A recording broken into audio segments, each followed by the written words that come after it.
Supreme court की सख्ती के बाद राजस्थान में विपक्षी दलों के नेताओं के वक्तव्यों, भाषणों और बयानबाजी पर गहलोत सरकार अब चौकस दिख रही है। विधानसभा चुनाव के पास आते ही राजस्थान में नफरत की दुकानें खुलने लगी हैं। हिंदूवादी संगठन लगातार राजस्थान में मुसलमानों को लेकर अभद्र बयानबाजी कर रहे हैं, धमका रहे हैं। लेकिन अब तक गहलोत सरकार के कान पर जूं तक नहीं रेंगी थी। मोनू मानेसर का मामला तो सबके सामने है। हत्या करने के बाद भी मोनू मानेसर आजाद है, लेकिन अब तक गहलोत सरकार ने कोई कदम नहीं उठाया है। लेकिन जब सुप्रीम कोर्ट सख्त हुआ और सख्त लहजे में सरकार को चेता दिया, बता दिया कि इस तरह की बयानबाजी बर्दाश्त नहीं होगी, तब जाकर नेताओं की शब्दावली पर जैसे ही वो अपने ट्रैक से उतरने लगते हैं, गहलोत सरकार की पुलिस तुरंत एफआईआर अब दर्ज करने को मजबूर हो जाती। 2 दिन पहले ही कोटा में महाराणा प्रताप की जयंती पर तेलंगाना के गौशाला से एमएलए टी राजा आए थे और राजस्थान पुलिस ने उन पर अब भड़काऊ भाषण देने के आरोप में एफआईआर दर्ज की है। बोलता हिंदुस्तान पर मैं हूं आपके साथ मिर्जा शाकिर अली बेग। हैदराबाद से विधायक टी राजा की मुश्किलें बढ़ गई हैं। प्रताप जन्मोत्सव पर कोटा में स्वाभिमान रैली में भड़काऊ भाषण पर पुलिस ने मामला दर्ज किया है।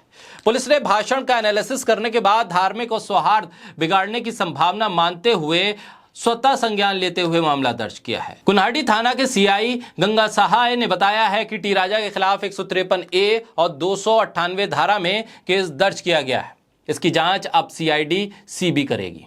टी राजा के लिए कहा गया है कि अल्पसंख्यक समुदाय के खिलाफ उन्होंने भड़काऊ भाषण दिया, नाजायज औलाद कहने के साथ ही चौराहे पर कसाई की तरह काट कर लटका देने की बात कही। 40 मिनट के भाषण में उनके निशाने पर कांग्रेस, राजस्थान के मुख्यमंत्री, पुलिस प्रशासन और मुसलमान रहे। टी राजा ने रैली को संबोधित करते हुए कहा था, राजस्थान में लव जिहाद के नाम पर कन्वर्जन किया जा रहा है। यूपी की लड़कियों को फंसाकर राजस्थान लाया जा रहा है। राजस्थान में रामनवमी, हनुमान जन्मोत्सव पर पत्थरबाजी होती है। पत्थर मारने वालों पर कोई कार्रवाई नहीं की जाती है। राजस्थान के लोगों को अब सोचने और समझने की आवश्यकता है। टी राजा ने कहा था कि हमारा भारत देश हिंदू राष्ट्र क्यों नहीं बन रहा है। साल 2025-26 तक भारत हिंदू राष्ट्र घोषित हो, इसके लिए राजस्थान के नौजवानों को संगठित होकर काम करने की जरूरत है। टी राजा ने और भड़काते हुए कहा था कि अगर हिंदुत्व के प्रति कोई गलत बात करे तो उनको उनकी भाषा में आज जवाब देने की आवश्यकता है। टी राजा यहीं नहीं रुके थे और इस पूरे मजमे को भड़काते हुए उन्होंने कहा था कि जिन्होंने तलवार की नोक पर धर्म बदला, सलवार सूट पहन घर में दुब के उन्होंने महाराणा प्रताप की मूर्ति को खंडित करने की कोशिश की है।